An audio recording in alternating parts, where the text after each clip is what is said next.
Le CESVAC, Centre d'études spirites vendéen, présente La petite vigne, spiritisme pour la jeunesse. Épisode numéro 12. La foi.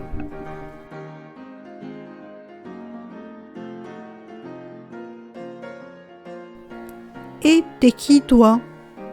Oh, pardon, vous ne me connaissez pas ? Je suis Spiritino, et je cherche mon cousin Spiritou. J'ai appris qu'il allait vous parler de la foi. Je veux être là, car c'est lui qui m'a aidé à avoir la foi. Et c'est drôlement bien. C'est la certitude de l'existence des choses spirituelles, malgré le fait qu'elles échappent souvent à nos sens physiques. La vision, le toucher, elles sont réelles. Cette certitude peut venir de l'observation des phénomènes spirituels, de notre réflexion sur les phénomènes de la vie, ou par des informations sur les réalités spirituelles qui nous ont été données par d'autres personnes en qui nous avons confiance. La foi religieuse est la croyance dans des idées fondamentales qui sont propres à chacune des religions. Et comme le dit le dicton, à chaque église sa parole. Poussée à l'excès, elle peut conduire au fanatisme. C'est une foi aveugle. La foi raisonnée, c'est la foi véritable, qui repose sur la compréhension des lois du monde créées par Dieu. Elle nous aide à comprendre qui nous sommes, c'est-à-dire que nous sommes enfants de Dieu, venus du plan spirituel, incarnés ici pour progresser.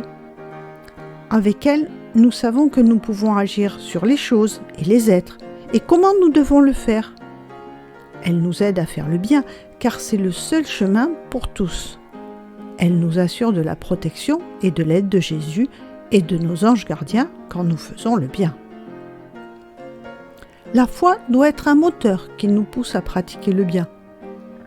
À quoi sert d'avoir une voiture de Formule 1 qui reste dans un garage ? Elle doit plutôt être mise sur la piste pour qu'elle puisse rouler très vite. C'est pareil avec la foi. La garder pour nous est inutile. Nous devons pratiquer l'amour sans frontières, car la foi est mère de toutes les vertus. Comme une fleur, elle doit s'épanouir.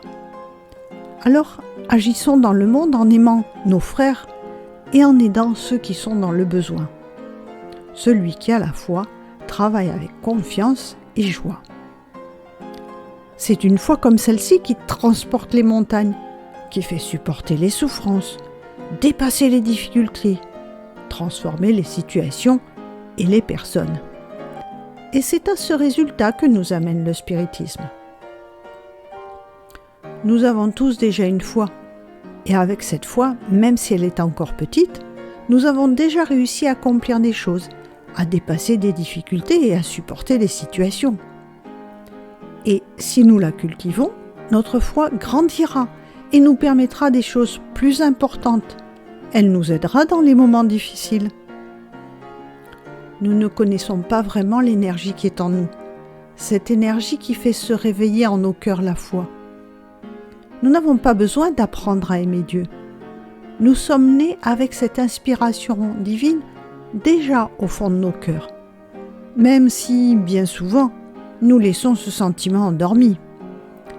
Mais en s'éveillant, la foi nous pousse à faire des miracles. Le spiritisme nous enseigne que de tels miracles sont les effets de causes naturelles.